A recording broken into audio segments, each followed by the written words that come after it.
kalau sudah lulus SNBP yang prestasi, apa benar sudah tidak bisa ikut ke jalur lain? Ya, hal itu juga harus diperhatikan. Jadi kalau siswa itu memilih SNBP dan lulus, dia tidak boleh memilih di jalur SNBT. Apalagi mandiri ya, dia tidak boleh. Dan itu juga berlangsung untuk siswa yang lulus di tahun lalu. Jadi misalnya dia sudah lulus di SNBP tahun lalu, kemudian dia ikut di tahun ini, dia pasti akan terrestriktif, dia akan terbatasi sehingga dia tidak bisa lulus. Jadi betul-betul bagi seluruh siswa yang ingin mendaftar harus perhatikan, jangan main-main. Jadi kalau misalnya daftar di SNBP dan kalian lulus, kalian harus mengambilnya karena dia sudah masuk ke dalam data PD Dikti di setiap perguruan tinggi. Jadi kuotanya itu sudah terambil. Kalau dia tidak siap dengan SNBP, nggak usah ambil, nanti dia ikut di SNBT.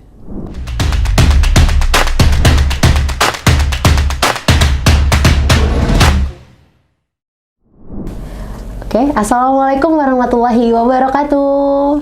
Halo Sobat Insan Intelektual, bertemu kembali di podcast Fokusiana bersama saya Rahel Kamelia Faradiba Nibal. Nah, pas banget nih ya, hari ini tanggal 3 Februari tahun 2026, ini adalah momen dibukanya SNBP, yaitu salah satu seleksi nasional penerimaan mahasiswa baru jalur prestasi. Nah, pas banget sudah hadir di studio hari ini bersama kita semua ada Bapak Teguh Kemal Pasha. Silakan menyapa untuk teman-teman yang... Assalamualaikum warahmatullahi wabarakatuh. Selamat pagi sahabat insan intelektual. Oke, selamat pagi juga Bapak. Sehat Bapak hari ini? Alhamdulillah. Alhamdulillah. Nah, kebetulan hari ini kan hari pertama nih ya Pak untuk pendaftaran jalur prestasi. Ya. Nah, mungkin dari Bapak Kemal sendiri ada nggak Pak tips and trick untuk teman-teman yang masih bingung memilih jurusan nih Pak? Baik. Baik, sahabat insan intelektual, jadi SNBP yang sudah diperkenalkan oleh Rahel tadi, itu adalah satu bagian dari Seleksi Nasional Penerimaan Mahasiswa Baru atau SNBP. SNBP sendiri itu menangani dua seleksi. Yang pertama adalah yang disebut dengan Seleksi Nasional Berdasarkan Prestasi atau kita singkat dengan SNBP. Yang kedua adalah Seleksi Nasional Berbasis Tes. Nah, itu nanti prosesnya. Tetapi yang perlu kita lihat di hari ini sudah mulai dibuka pendaftaran siswa untuk mendaftarkan di akun SNBP. Nah, tetapi juga sebelum mendaftar di akun SNBP, itu setiap siswa itu sudah melewati dua tahap, yaitu pertama, sudah ada pangkalan data sekolah dan siswa atau sering disingkat dengan PDSS yang didaftarkan oleh sekolah. Jadi mereka akan mendaftarkan siswa yang eligible, yang bisa mengikuti proses seleksi di SNBP dan SNBT. Yang kedua nanti adalah pendaftaran akun SNPMB. Nah, itu siswa yang daftar. Nah, hari ini mulai dibuka pendaftaran SNBP yang batasnya sampai dengan 18 Februari. Nah, bagaimana triknya yang sudah dijelaskan juga dalam pola seleksi ini adalah di SNBP itu betul-betul harus memikirkan terkait dengan jalur yang linier dengan sekolah yang mereka ambil. Misalnya mereka IPS. Tentu mereka harus lebih ke jalur sosial humaniora. Demikian juga ketika dia IPA, dia bisa mengambil jalur ke Saintek. Karena kalau IPA itu dia lebih terbuka, dia boleh ke Saintek dan boleh ke Soshum. Tapi tentu saja pelajaran Soshum lebih dikuasai oleh siswa IPS ya, atau Soshum. Jadi misalnya ilmu politik, antropologi, hubungan internasional itu belum ada kita. Itu juga dibuka di jalur SNBP. Yang kedua yang perlu dipahami adalah SNBP ini hanya menerima dua slot, yaitu pilihan pertama dan pilihan kedua. Dan dibatasi, jadi misalnya siswa dari Aceh, dia bisa memilih keduanya berasal dari PTN yang ada di Aceh, atau salah satunya itu yang berada di Provinsi Aceh dan boleh keluar. Misalnya, dia lulusan SMA 1 Lusmawe. Dia boleh memilih salah satu PTN yang ada di Lusmawe, misalnya Unimal gitu. Satu lagi dia boleh pilih ke IPB. Oh, boleh di luar provinsi boleh ya, Pak, di luar ya? provinsi. Tapi itu tidak terbatas prioritas bahwa ketika dia di Aceh pilihan pertama itu harus di Aceh, tidak. Boleh juga ketika dia di Aceh pilihan pertamanya dia misalnya ke ITB, pilihan keduanya dia memilih Unimal misalnya, itu boleh. Oh gitu, berarti boleh dibalik, pilihan pertamanya boleh yang dalam provinsi, pilihan kedua boleh di luar provinsi. Demikian pula sebaliknya. Oh, oke. Berarti sepertinya itu yang baru ya Pak ya tahun ini ya, peraturan tersebut. Kita baru mendengar, tapi nampaknya di tahun ini dilakukan penegasan tentang itu. Jadi kalau di tingkat sekolah kan ada dikenal dengan istilah zonasi ya. Betul. Tapi kalau di perguruan tinggi memberikan afirmatif ke perguruan tinggi yang berada di provinsi di mana sekolah itu berada. Jadi tidak boleh keduanya dia memilih di luar provinsi. Oke. Nah, kalau boleh tahu nih Pak, ini kan kita penerimaan mahasiswa baru ini kan dari tahun ke tahun, itu kan pasti akan ada perbedaan ya. Kalau di antara tahun ini dengan tahun sebelumnya, 2025, mungkin ada tidak perbedaan yang mencolok? Yang kita alami saat ini, saya kan adalah kepala Kohmasan ya, kepala OPT Bahasa Kohmasan dan Penerbitan. Di tahun ini memang dana untuk sosialisasi dan promosi itu sampai hari ini kita belum dapatkan. Jadi kita melakukanlah pola sosialisasi dengan cara yang lebih murah. Salah satu dengan podcast ini, dengan Fokusiana di Unimal TV. Jadi kita akan memaksimalkan seluruh jejaring digital untuk melakukan proses sosialisasi. Kenapa? Karena Unimal sendiri di tahun ini bertambah 5 prodi baru. Dan itu bisa mereka mengikuti di SNBP dan di SNBT. Jadi kita harapkan, karena itu sudah terdaftar, ya di Pusdatin sudah terdaftar, di PD Dikti itu sudah terdaftar, sehingga ada 38 prodi yang diikut sertakan dalam SNBP dan SNBT di tahun ini. Jadi itulah posisinya itu, Rahel. Oke. Ini sebelumnya ada juga nih Pak adik-adik yang nanya, kalau sudah lulus SNBP yang prestasi, apa benar sudah tidak bisa ikut ke jalur lain? Ya, hal itu juga harus diperhatikan. Jadi kalau siswa itu memilih SNBP dan lulus, dia tidak boleh memilih di jalur SNBT. Apalagi mandiri ya, dia tidak boleh. Dan itu juga berlangsung untuk siswa yang lulus di tahun lalu. Jadi misalnya dia sudah lulus di SNBP tahun lalu, kemudian dia ikut di tahun ini, dia pasti akan terrestriktif, dia akan terbatasi sehingga dia tidak bisa lulus. Jadi betul-betul bagi seluruh siswa yang ingin mendaftar harus perhatikan, jangan main-main. Jadi kalau misalnya daftar di SNBP dan kalian lulus, kalian harus mengambilnya karena dia sudah masuk ke dalam data PD Dikti di setiap perguruan tinggi. Jadi kuotanya itu sudah terambil. Kalau dia tidak siap dengan SNBP, nggak usah ambil, nanti dia ikut di SNBT. Walaupun dia sudah eligible untuk daftar SNBP, itu boleh tidak diambil? Boleh, tidak boleh. Nggak boleh tidak mengambil maksudnya. Jadi, tapi memang di SNBT tentu prosesnya kan lebih ketat karena dia adalah berbasis tes. Dan berbasis tes itu dibuat secara online. Jadi mereka akan buat semacam sistem algoritma tentang kepenuhannya. Jadi misalnya ada beberapa prodi yang sangat ketat ya. Contohnya seperti kedokteran, teknik informatika, manajemen, akuntansi, ada beberapa itu. Nah itu tentu ketika dia ikut SNBT, dia akan bersaing dengan seluruh siswa se-Indonesia.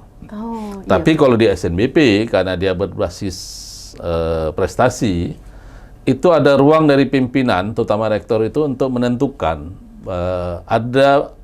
Ada ruang subjektif lah untuk menentukan, walaupun tentu tidak boleh sewenang-wenang, karena prestasi akan dipertimbangkan. Contoh misalnya, untuk rata-rata rapot yang mau mengambil kedokteran, itu katanya di atas 95 raportnya, jadi kan cukup tinggi. Kemarin Pak Rektor mengakui ada yang bahkan rata-rata raport 99, itu kan hampir sempurna kan. Dan dia akan bersaing dengan sekolah dengan akreditasi A. Jadi dia tidak bersaing dengan akreditasi B. Jadi itu yang kita lihat. Jadi the best of the best lah yang terjadi. Jadi untuk prodi-prodi yang memiliki ketatan, mereka boleh mencoba di SNBP. Kalau tidak lulus, dia bisa mendaftar di SNBT. Oke. Sebenarnya saya ada pertanyaan ini Pak. Sebenarnya yang dimaksud dengan prestasi itu apa aja sih Pak? Nah, prestasi itu terbagi kepada 3. Satu adalah nilai rata-rata raport. Yang kedua adalah dokumen prestasi dia.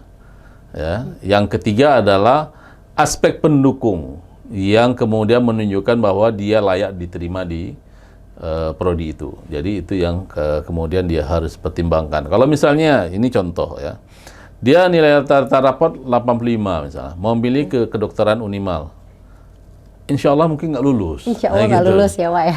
Jadi dia harus berpikir mencari di prodi yang memiliki keketatan kurang. Dan jangan salah ya, prodi yang memiliki keketatan kurang itu belum tentu kemudian tidak berhasil di masa depan. Ini kan kadang-kadang ada tren pasar saja yang terjadi.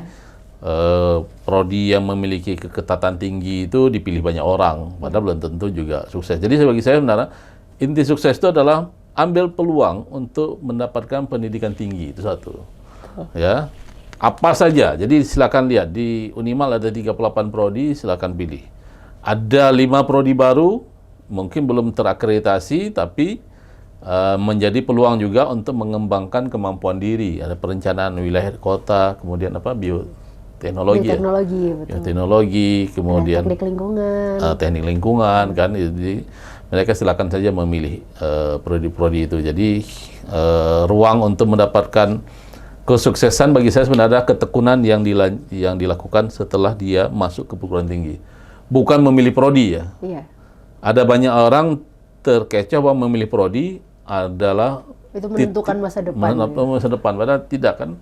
Iya. Rahel ini apa dulu? HI ya. Di sini belum ada HI, tapi terima juga menjadi dosen di Unimal. Jadi banyak jalan lah menuju kesuksesan. Oke. Betul, oke siap. Terus ini Pak, ini kan kalau misalnya sekolah-sekolah itu kan ada akreditasinya tuh Pak, A, B, C gitu kan Pak. Itu kuotanya berapa sih Pak untuk masing-masing akreditasi itu? Nah, untuk akreditasi A itu ada 40% ya. Untuk akreditasi B dia lebih kurang 25% ya. Dan di C 10%. Jadi itu 5% kalau 5%, sorry. Nah, itu tentu menjadi ruang eligible-nya tentu semakin terbuka di sekolah akreditasi A.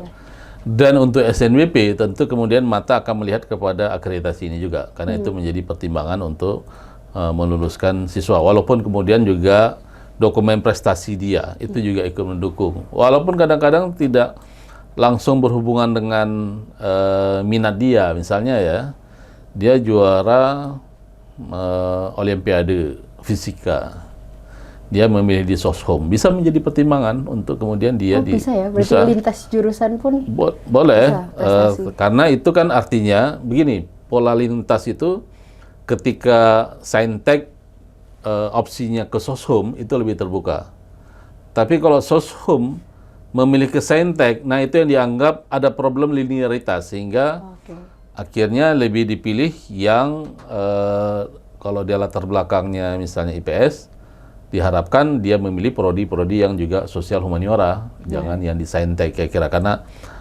pola pemikiran sosial humaniora kan lebih kompleks. Saintek lebih linier, tapi linier dalam teknik biasa dianggap lebih tegas ya, atau lebih matematis ya. Jadi itu yang lebih dipilih dibandingkan kalau dia dari Saintek, dari IPA, dia lebih mudah ke Saintek. Tapi kalau Soshum dia memilih ke Saintek, nah ini yang mungkin ada obstacle-nya itu. Jadi problemnya di situ. Tetapi kalau dia dari Saintek dan memilih Soshum, itu ruangnya saya pikir lebih terbuka. Nah, jadi itu yang perlu dilihat tentang pilihan-pilihan bagi para siswa ya. Selalu begitu ya, kayak dari zaman saya juga. Begitu ya. Nah, itulah nampak rejim Saintek ini masih cukup kuat. Oke.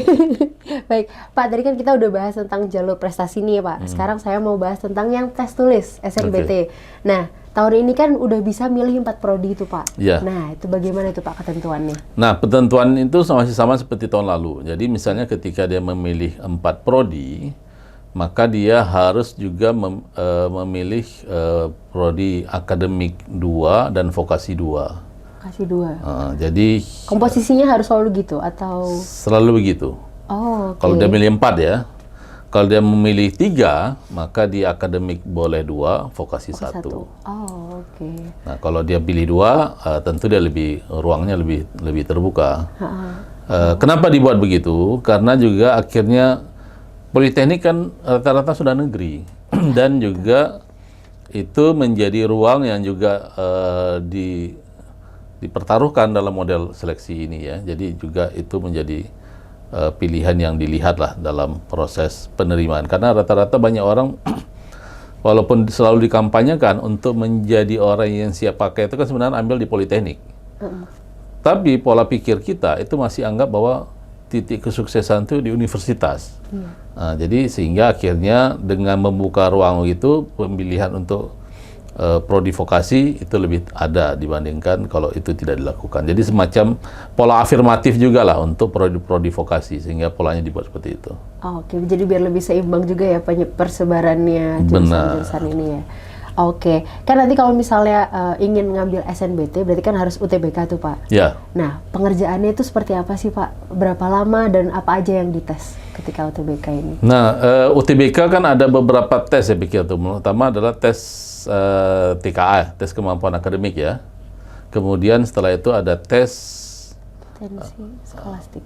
Skolastik ya, tes potensi skolastik itu artinya pengetahuan skolastika. Jadi hal-hal seperti misalnya fisika, matematika dan lain-lain ya. Kemudian ada literasi.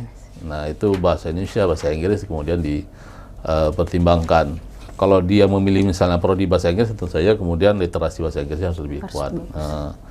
Walaupun itu yang harus kita pikirkan ke depan tentang bagaimana ruang untuk bisa berkembang di SNBT. Tapi mungkin hari ini kita coba fokus dulu ke SNBP ya, karena pola seleksi sekarang memang rata-rata masih banyak siswa yang kebingungan, terutama dari saya ikut tadi pola sosialisasi SNBP itu dari pusat, masih ada sekolah yang mengaku mereka belum selesai finalisasi PDSS-nya. Waduh. Itu kan agak mengerikan, padahal daftar terakhir limitnya 2 Februari. Hari ini sudah mulai ada pendaftaran SNBP. Jadi kita coba fokus dulu bagaimana sebanyak mungkin siswa bisa berpartisipasi di SNBP. Nanti mungkin di momen lain Rahel atau siapapun bisa membuat juga podcast yang kita akan bicara khusus tentang SNBT. Oke, boleh. Ini tadi Bapak ada sedikit menyinggung soal TKA nih Pak. Karena tahun lalu itu sempat heboh nih Pak. Katanya nanti tahun ini akan ada TKA tahun 2026. Siap-siap ya anak kelas 12 gitu. Itu mungkin bisa dijelaskan sedikit tidak Pak tentang TKA ini? TKA itu telah tes kemampuan akademik ya. Mungkin selama ini kita kenal istilahnya TPA, tes potensi akademik. Jadi artinya itu pengetahuan yang berhubungan dengan mata kuliah yang diakui secara nasional. Jadi itu kemudian akan ditanyakan kepada siswa saat mereka mengikuti SNBP. Jadi itu samalah, seluruh mata kuliah yang diakui nasional itu dianggap sebagai tes kemampuan akademik. Tapi kemudian dalam penerimaan ini tentu dia akan melihat kepada orientasi. Misalnya ketika dia memilih soshum, tentu saja TKA yang berhubungan dengan soshum dia harus lebih kuasai lah. Kemampuan yang berimbang. Jadi semakin TKA itu dikuasai secara penuh, maka pilihan untuk memilih prodi-prodi dengan tingkat keketatan tinggi itu semakin peluang berhasilnya semakin besar. Jadi itu. Oke, berarti itu terkait tentang TKA ya, supaya teman-teman di rumah nggak pada bingung. Oke, sekarang kita masuk ke kampus kita nih Pak, Unimal. Nah, untuk tahun ini Unimal sendiri itu berapa sih Pak total kuota yang disediakan? Nah, ini Unimal baru saja mengeluarkan SK Rektor, yaitu kita menerima secara total itu 7.630. Ya. Untuk SNBT sendiri ada 3.789. Ya. SNBP. SNBP, sorry. Saya bilang tadi apa? SNBT, Pak. Oh, SNBT, salah. Nggak apa-apa, Pak. Iya, SNBP itu 3.789, kemudian SNBT nanti 3.052 ya. Kemudian yang paling sedikit nanti di Mandiri yaitu 700 berapa? 89. 789. 789. Jadi itulah yang kemudian diperebutkan, dan itu adalah kota maksimal yang boleh kita. Jadi itu sudah terdaftar di kementerian. Tidak bisa di tengah jalan kita mau nambah jadi 4.000, nggak boleh. Oh gitu? Iya, nggak boleh. Jadi itu udah maksimal ya? Sudah akan maksimal. diterima sama Unima. Siap-siap berarti ya untuk adik-adik kelas 12. Polanya juga semakin ketat ya. Lulusan semakin banyak, kemudian Unimal semakin meningkat grade-nya, sudah kita menjadi akreditasinya sudah unggul. Betul. Di bawah kepemimpinan Pak Herman Fitra ini kan Unimal sudah cukup baik lah. Mudah-mudahan ini bisa menjadi landasan untuk berkembang lebih lanjut di masa periode ke depan. Oke. Terus ini Pak, tadi kan kabar gembiranya sudah sempat disinggung sedikit soal 5 prodi baru di Unimal. Mungkin bisa dijelaskan sedikit Pak tentang 5 prodi baru ini, ada apa saja? 5 prodi, itu Rahel lebih paham ya. Saya pikir pertama ada yang saya ingat karena saya juga lulusan perencanaan wilayah dan kota, tapi itu dia masuk ke prodi teknik. Fakultas teknik ya. Iya. Berbeda dengan doktoral saya atau S2 perencanaan wilayah yang itu multidisiplin. Multidisiplin biasanya tidak dimasukkan di bawah satu kejuruan fakultas. Kalau PWK sendiri ini kan kalau misalnya di tempat saya nih Pak, itu boleh dari anak IPS. Kalau di sini kira-kira boleh tidak ya? Saya pikir sebagai prodi baru boleh saja. Itulah yang saya bilang tadi kan. Kalau yang dari dia IPA memilih prodi Saintek, jalannya menjadi lebih mulus. Anak IPS memilih ke prodi Saintek, jalannya sedikit berliku. Nah, itu berarti ini yang berliku ya Pak ya? Berliku, bukan berarti bahwa mustahil tidak boleh saja, tetapi itulah jalannya menjadi sedikit berliku. Tapi saya lihat prodi-prodi baru ini kan masih mengalami challenge, yaitu penerimaan mahasiswa. Betul. Karena dia belum terakreditasi, tapi tentu dalam 2 tahun ini akreditasi akan dipikirkan segera. Nah, itu yang menyebabkan saya pikir silakan pilih aja prodi-prodi baru nih. Kalau kemudian minat atau fokus dari para siswa memang menginginkan kepada prodi-prodi baru ini. Oke. Berarti untuk teman-teman yang dari IPS jangan khawatir, masih boleh ya? Boleh. Masuk ke PWK masih bisa. Boleh. Oke, PWK Unimal sudah siap menerima. Seperti IPS mau masuk ke teknik informatika, silakan aja coba. Waduh, agak kan musim tidak diharamkan, tapi itu yang saya bilang kan obstacle-nya pasti lebih ada. Betul.